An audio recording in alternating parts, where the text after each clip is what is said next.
let's begin with what we call as Aryavarta consciousness.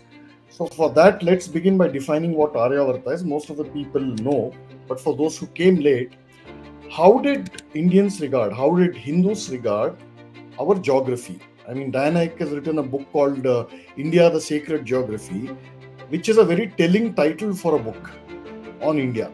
She could have called it anything. She calls it India, a Sacred Geography, which means these people, Westerners, have studied us so well, better than we have studied ourselves in the modern time. So, this sanctity of a geography is perhaps unique in any civilization that since the dawn of humankind, so to say.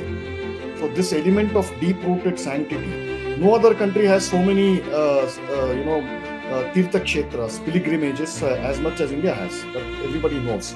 There's a reason for this, and it is timeless. It dates back to, the Vedic times, perhaps. That's where everything, India was born with that, in a way.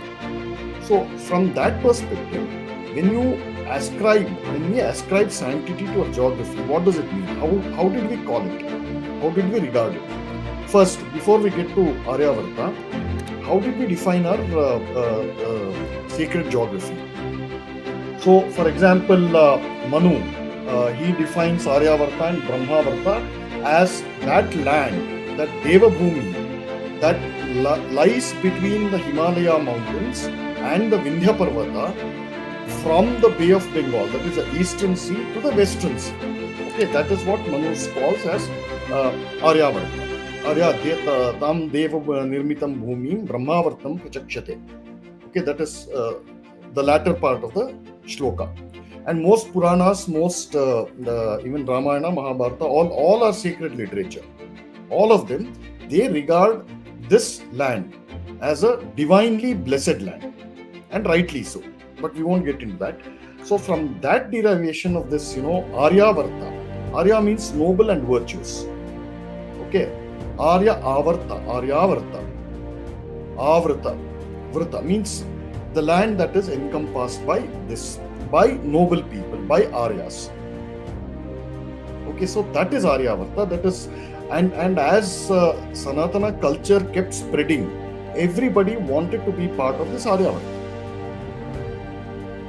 So it bestowed nobility by its very being.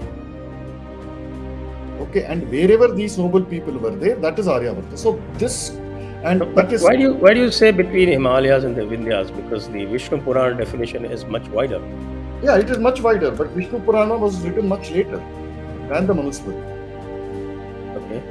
Okay, that's what I said. As Sanatana culture, the borders of Sanatana culture kept spreading. The whole India was regarded as Punya Bhumi. It still is. So this culture of nobility, nobleness, virtue, and all of Bharatavarsha itself is taken together, can be called one large Yagna Bhumi. Okay, so this was broadly, the conception of our geography as Aryavarta, sacred geography, Aryavarta, noble geography, virtuous geography, divine place, blessed by the devas and divine beings. So that became the pulse and impulse which shaped whatever India has remained till date. This you can see in all our festivals, in almost in every aspect of Hindu culture. This innate DNA, this consciousness, civilizational and cultural consciousness, we still retain that. It has not been diluted even one bit, except that we don't do this consciously. Okay, that is one. So this broadly is the whole conception of Aryavarta. Second, how did writers of Dharmashastras, Arthashastras, Kautilya, for example, he defines all of India. He defines all of India as a Chakravarti Kshetra. Okay. Meaning the land of Chakravartis or emperors. And this conception of a Chakravarti, it was present in the mind of every king and an aspiring king. He had to be a Chakravarti, which means he had to put his neck on the line physically. It was not just an establishment of some kind of empire or, some bloodthirsty kind of a thing. No, it was a yagna. It was a Raja Yajna, Rajasuya Yajna, Rashtra Yajna. So this was our impulse. This was our civilizational impulse. And why should a Chakravarti, why should any king aspire to be a Chakravarti? Again, in order to uphold Dharma. Okay, in order to make sure that all the 4 ashramas and varnas, whatever, I don't want to get into the political connotations, both varnashrama dharma, O Brahmana Samrakshana, a Chakravarti would become a Chakravarti to maintain all this.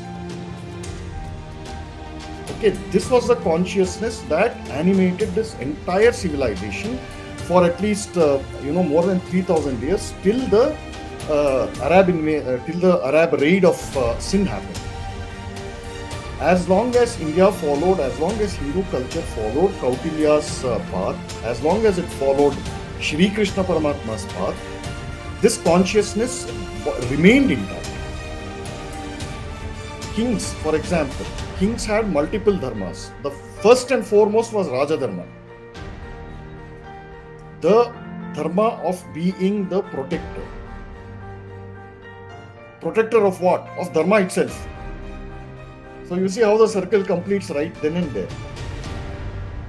Okay. Then he also had other regular dharmas of being a kshatriya, of being a husband, and the rest of the things. He also had to discharge his rinas, right? So all these impulses animated us and kept us alive as a culture and civilization. So this, above all, we were always conscious of our immediate geographical borders, which is why we never went out and invaded. When Swami Vivekananda says it's good, okay, we agree with all that, that India is the only country which never went out and invaded anybody, which is fine at one level. But why? Because we had everything here. Nature has been extraordinarily kind and highly partial to India. Okay, so